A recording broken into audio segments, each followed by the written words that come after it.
What's up, guys? Welcome back to another episode of the Trout Wrangler Podcast. I'm your host, Ryan Garrity. You know who that is back there. That's our vibes curator, Mr. Maverick Finn. Um, got a really cool episode coming today. Um, Dude, what is he doing back there? He's just looking out the window. But got a really cool episode today. We actually have a U.S. Olympian and full-time fly fishing guide. If Before we get into that, I would like to thank the companies that help make this podcast possible: Athletic Coffee, Free Fly Apparel, Yeti Coolers, and Trout Routes. Shout out to all of them. Excuse me. But yeah, we have a really cool episode coming. Derek Krueger.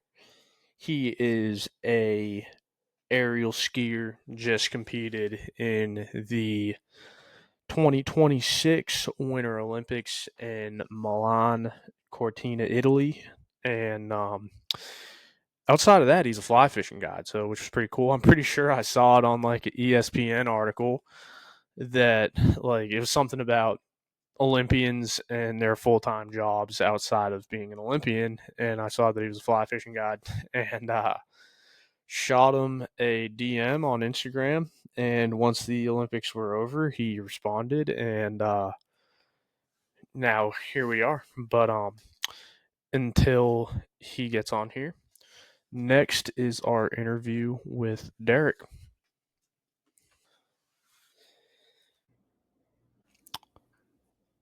What's up, guys? Like I said in the intro, we do have an interview today. But for listeners who may not know who you are, don't know your story, can you introduce yourself a little bit, Derek?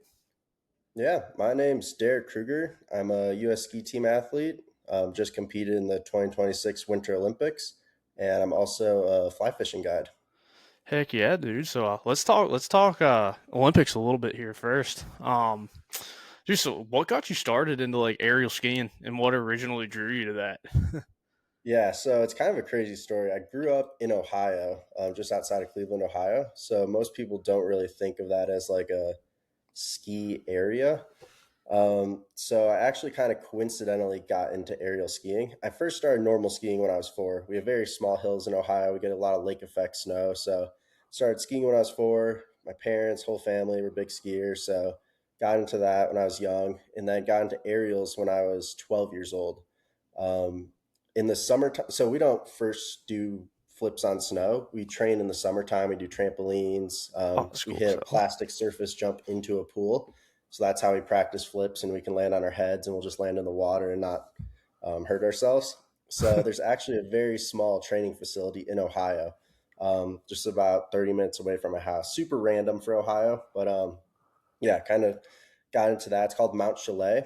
And it's written by Bill Harris. He's had a lot of high level athletes go through his program over the years. So yeah, kind of figured out about his place, started training there when I was 12. And that kind of first got me started into things. heck yeah, dude. When I was 14 years old, I made a development team in Lake Placid, New York. So it was like a junior national team almost, just for younger kids. There was 12 of us, ages 13 to 17, 18. And we would pretty much train 5 to 7 days a week, year round.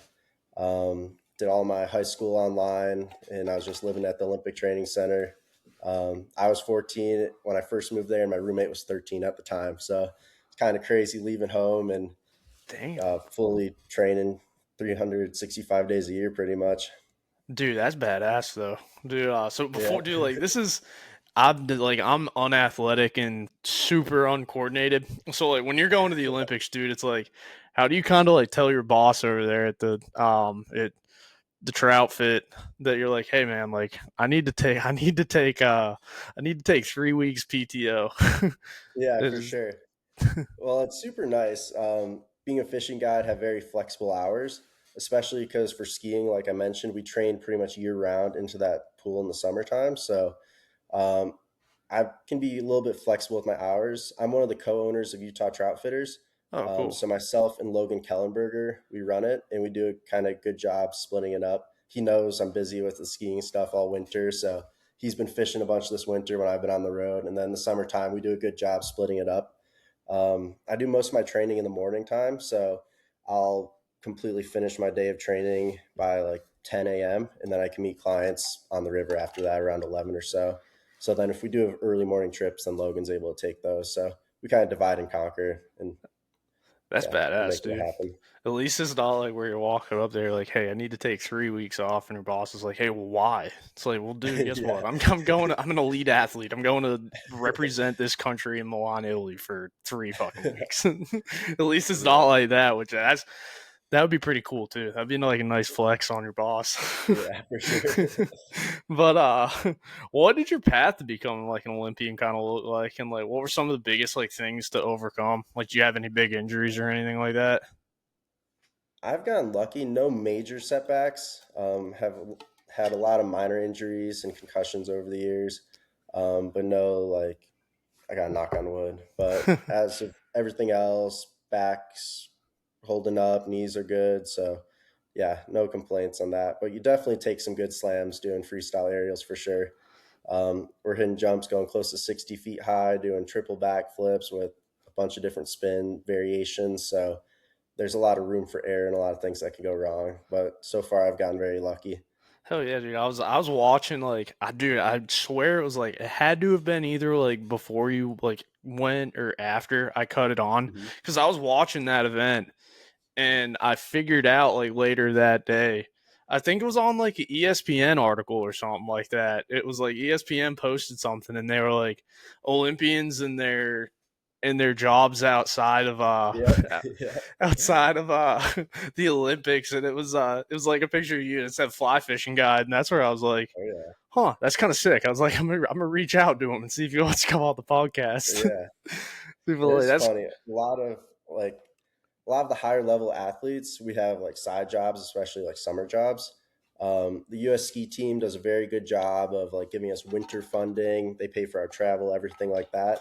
But in the summertime, I kind of need a side gig to pay the bills and everything. So yeah, it is funny that they made that post with everyone's side jobs. yeah, dude, it's kind of cool though. It's like, you know what? It's like somebody looks at that and be like, damn, he's got fucking set up. He's like he's Oh a fly yeah. fishing guy, and then he's on the U.S. ski team. Yep. Somebody look at that, dude. It's like you've probably seen like Andy Mill. He did the same thing. Oh yeah. Yeah, he was the Yeah, chef. I it's think definitely he it's a did. very close knit community. There's a lot of professional skiers that guide on the river, that I kind of like know from like coaching with them or skiing with them or just meeting them on the river. Yeah, it's kind of a crazy, like two very small worlds kind of combined. That's cool though. Dude, like I mean, you can't. I don't, dude. I think there's no other sport that you can find like that. That's probably like skiing and then fly fishing, where it's like it's kind of like intermingled like that. I feel Yeah, like that's kind of like one of those things that goes hand in hand, where it's like winter, it's like we're hitting the slopes, and then summer we're going fly fishing. And it's like a exactly. lot of the Mhm. guys in like Big Sky do that too, where it's like in the winter they'll do like the whole skiing or snowboarding thing, and then Mhm. summer they'll guide for like Big Sky Resort, Oh which is yeah. pretty sweet. Um, like, what's been the biggest lesson that you've learned through kind of like elite competition that kind of like still impacts your life and maybe ties into fishing a little bit? Yeah, there's been honestly two really big lessons I've learned, especially in the last 2 years.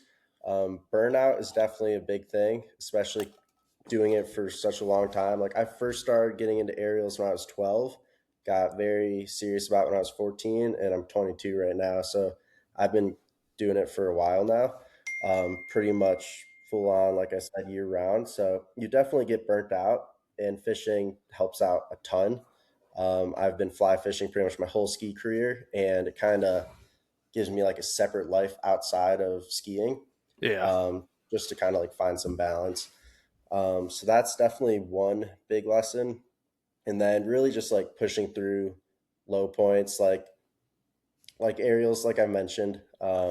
You definitely have some highs, and then you can follow it up with like a big slam or hard crash. So kind of just riding out those highs and lows. You'll have some really good moments. You'll have a great day, really high result in the competition, and then sure enough, the next week you'll take a good slam. So kind of trying to, yeah, ride out all those highs and lows. I got you, dude. So like, this is something you hear like all the time, like around Olympics time. So it was like you've probably been asked this a ton over like the last 3 weeks. What kind of like was it like being in the Olympic Village with like some of the best athletes in the world? It was crazy. So I got to experience two different Olympic villages. I was in Milan for 2 nights. That's where the main Olympic village was. All the ice sports like hockey, ice skating, Yeah, speed skating. I was there temporarily for the opening ceremony, and then my event was in Lavinia. So that was the third biggest village, and it was super cool seeing all the high level athletes, um, and even just like Shaun White was there too. yeah. Snoop Dogg was there at the Olympics, so kind of like seeing all like these high profile guys, you're like, whoa, this is crazy. Did you get after it with the hockey team at all a little bit when you were there for two Not too nights? much, honestly. We were only in Milan for 1 or 2 nights, so we kind of just like hung out with them for a bit, and yeah, I had to go up and start getting ready for my event. That's pretty cool though, dude. Like, and then they end up going and winning the gold. It's like you can say that you Yeah, kicked it with all those guys in the Olympic yeah, Village yeah. though, which is really cool. And dude, yeah, that's got to be sick. Is the condom thing true? Did they run out of every single condom in the Olympic Village in like That 2 is true. days? It's true. It is. So Holy crap. the thing is that they're Olympic branded condoms, and they're pretty much just like set out a big bowl, and people, as soon as they set them out, everyone takes them. They'll give them to like souvenirs and gag gifts to Yeah. people. So yeah, they completely ran out. Dude, yeah, that's like I wonder. It's like, dude, probably 98% of them probably aren't even used, but Yeah. it's like half of them end up on eBay like 2 hours later. Yep. But let's get into fishing now, dude. Like Oh this yeah. is dude. So how did you kind of get connected? Like you kind of answered this earlier, but with the Utah Troutfitters and kind of like what does your guiding role look like day to day with them? Yeah, so we guide mostly on the Provo and Weber River. So I do a lot of half days, a lot of full days there. That's kind of like our most standard trip that we do. We got a lot of small streams as well. So like Duchesne, Strawberry, Hams Fork, kind of more remote areas.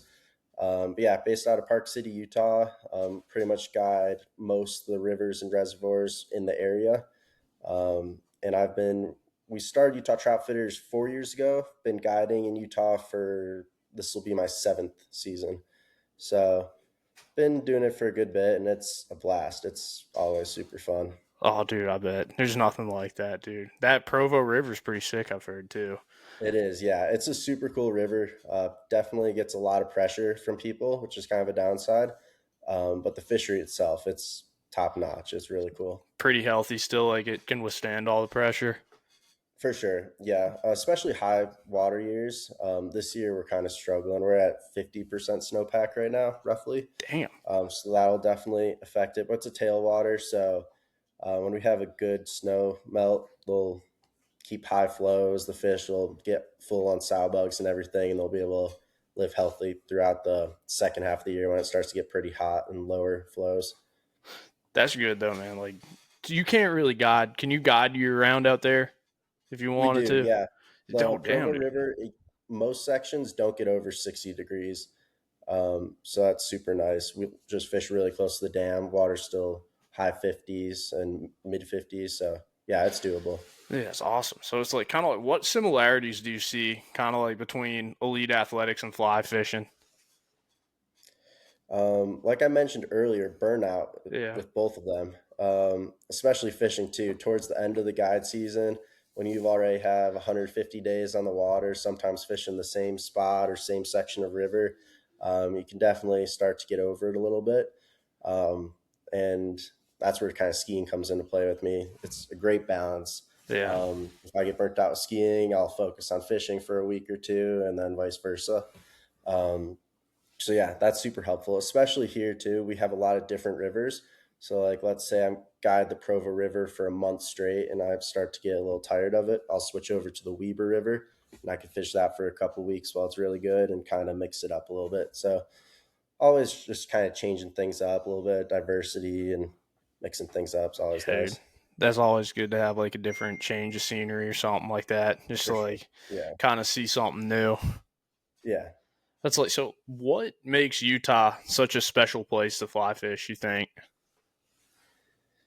Honestly, everything about it. So the Provo River and Green River, two world famous fisheries, Yeah. super high level. Um, the Green River has the annual cicada hatch, which is like So cool, dude. the best fishing you can get. Provo River has some amazing hatches, even like the winter buffalo midges is some lights out dry fly fishing. We also have some high alpine lake fishing. We're not allowed to guide that at all because we don't have a permit for it, but I'll do that on my off days. It's super fun. And we just have a good mix of tailwaters and headwaters, along with good reservoir and still water fishing as well. Dude, yeah, that cicada hatch is cool, dude. Like we have that down here. Hmm. For like striper and smallmouth, dude, they'll Oh crush yeah, that shit, dude. It is so cool. that's Like awesome. you go out and bring it out, and smallmouth will just gorge it, dude. I had a Yeah, buddy, I tied him on, and I gave to him. I was like, dude, just throw this out on like the pond that you fish the most. Sure enough, he did it. He's like, dude, I caught a 6 pounder on that thing. I was like, on like a that's sick. four on a 4 weight. I was like, good lord. Sorry, he had his nose in all sorts of fly time material. No, you're He had EP fiber on his nose. good. But dude, yeah, there's nothing like that cicada hatch. It's so dang Oh cool. yeah. Hmm. And I didn't know they had cicadas in Utah. I thought that was like a Carolina and like southeast thing. Yeah, just on the Green River. I don't really guide it. It's more of like a fun fishery for me. I focus on mostly local rivers. Green River is about 3 hours away from Park City, so I'll try to get up there on my off days every once in a while. But yeah, it is. Yeah, it's very random too for Yeah, Utah. it's super random, dude. Like down here, we have them like South Carolina and North Carolina, like every few years, where it's like you can't even like think straight at night. There's so many Hmm. cicadas buzzing, dude. It is nuts. Yeah. And that's like what makes it so fun to do. Where it's like you go to any pond with like a cicada dry, and they'll just inhale it. It's so much fun. Oh yeah. But what types of fisheries and species do you guys guide for most? Mostly trout and stuff like that. Yeah, mostly brown trout. I'd say that's about 90% of what we got, maybe 80%. We have Rocky Mountain whitefish in all of our rivers. Some cutthroat, not too many, honestly. We do stillwater trips on the Strawberry Reservoir, and that's where we catch most of the cutthroat. And then we have a few rainbows here and there as well. Strawberry Reservoir has rainbows. The lower section of the Provo has rainbows. But yeah, I'd say mostly brown trout for us here. Dude, that's sick though. But like, Hmm. dude, you like fishing for those cutthroat? I do, yeah. They're Yeah, super fun. dude. Like Strawberry I've Reservoir, especially. I've They get, never even seen one down here. Every one of my friends is from like Montana and like Wyoming and Utah. Are like, uh-huh. dude, you got to come and catch cutthroat. You got Yep, make to, it out to Utah. dude. I'll try, man, for sure.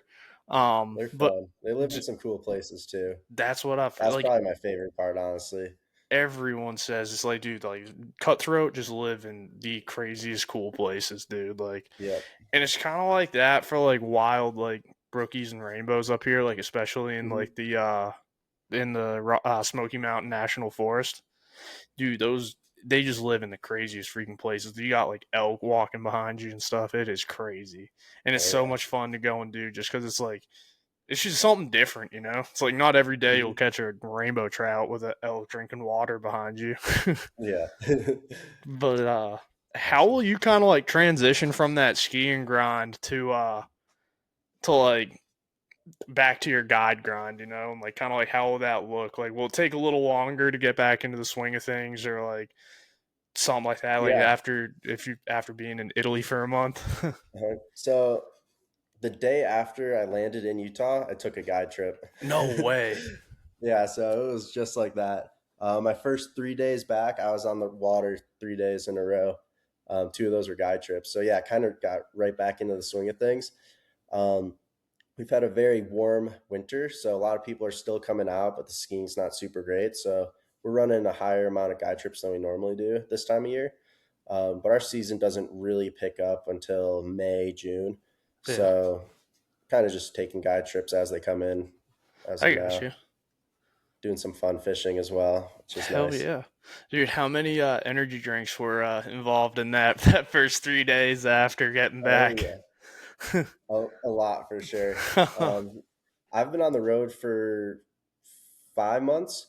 So I was kind of used to time change, hopping from place to Yeah, place. We did a whole World Cup tour leading into the Olympic Games. So by now I'm kind of used to just getting used to the time changes.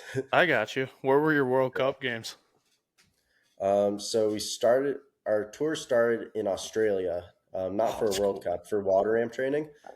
So we left October 25th, I believe. So we were in Australia for 2 weeks. Then we went to Ruka, Finland. We had our pre-World Cup training there, along with our first World Cup of the year. From there, we went to China.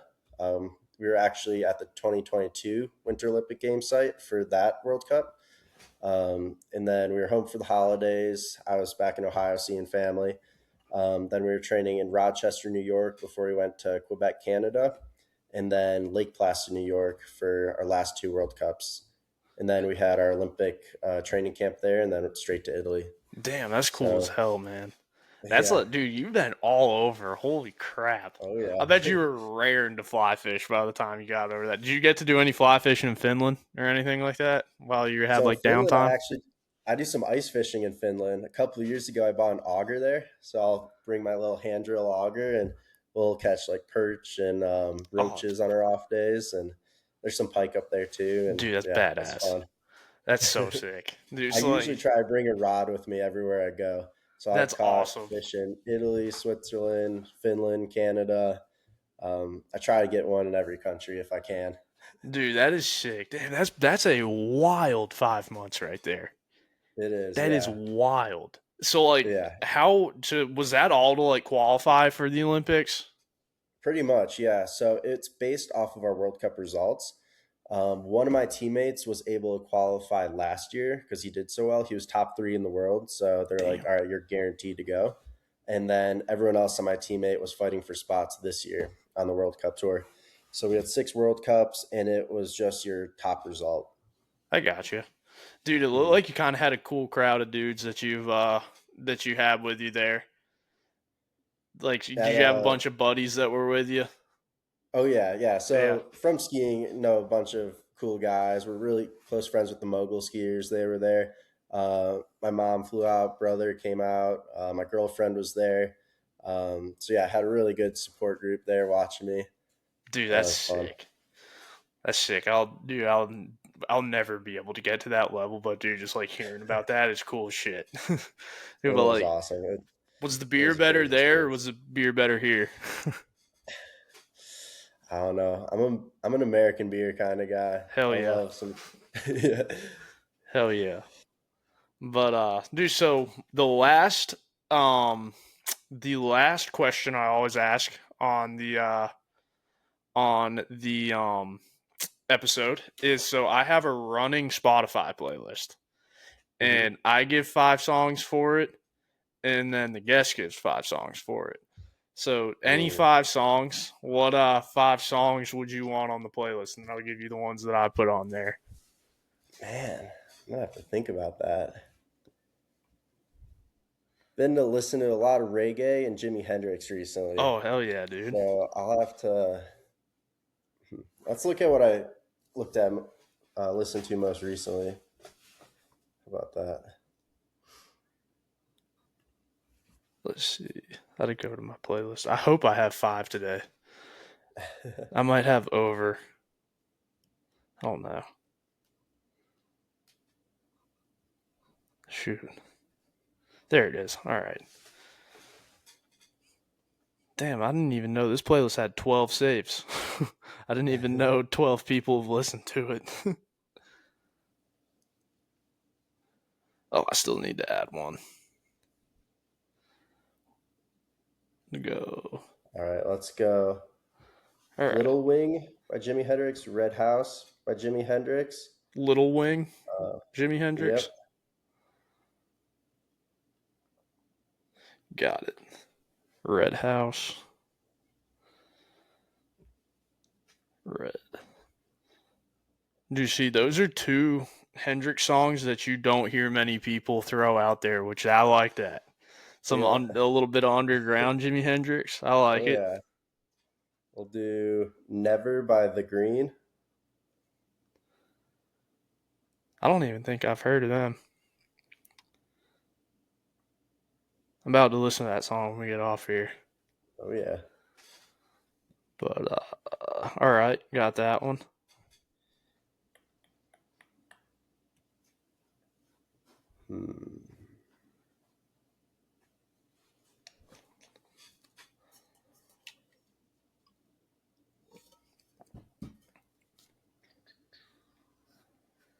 Taking my time on this one. Oh, you're good. I can edit. Uh, I can edit it so it runs quicker too. It's all good. Dude, I'm looking at the stuff that I listen to. I got some wild shit on here that I've been listening to. Dude, In This Love by Stick Figure. Love that song. Oh yeah. Stick Figure's awesome. I feel like They are. that's such a stereotypical kind of like drift boat like For fly fishing sure. band. Yeah. I watched them in concert here last summer and it was awesome. Dude, I bet I saw that their dog passed away this year, which was sad. Yeah, it is. And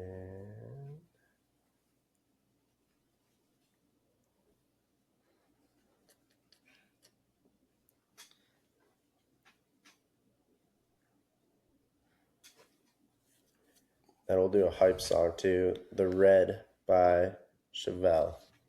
Great song. That's freaking That's what I awesome was song. listening to at the Olympics right there. Hell yeah. Dude, that's badass. Let's see what I had. I'm pretty sure. So I had Box of Rain, Grateful Dead. Nice. And then I had Don't Think Twice, It's Alright, but the Billy Strings version. Oh yeah. And then Another Leaf, Charles Wesley Goodwin. Dooley's Farm, Molly Tuttle. If you haven't heard that song, that's a freaking banger. I haven't, no. And then Fool in the Rain, Led Zeppelin. There we go. I like it. Heck yeah, dude. But that's all I got for you today, man. I know you got to be to work at 4, but dude, thanks so much for coming on. It was a Awesome. blast Yeah. having you Thank on you for here, man. having me. No I problem, dude. appreciate it. I'm gonna click. You got any last thanks and plugs you want to give? Sorry. I mean, if anyone's in Utah in the Park City area, let's go fishing at Utah Troutfitters. You can book a trip with me. I'll have a great time. Yeah, that's about it. Hell yeah, dude. Well, once again, thanks for coming on. I'm gonna click stop here. We're gonna have to let some tracks upload. Dude, I'll just. What's up, guys? That was Derek Krueger. Super cool episode. Just not every day you get to chop it up with a Olympian about his current showing or his recent showing at the Olympics and fly fishing. So huge shout out to Derek for coming on. We got a couple little housekeeping things to run here quick. A lot of people, a lot of people know in North Carolina, our delayed harvest streams are being stocked this week. And as of yesterday, our hatchery supported waters are closed until I want to say the end of April. Let me get the exact um date for you guys. Hatchery supported waters closed March 1st. And I want to say, when's it come back? I think I want to say it comes back in April, but the end of April. It's either the end of April or the beginning of May. I forget. I will I will get that for everybody and post it.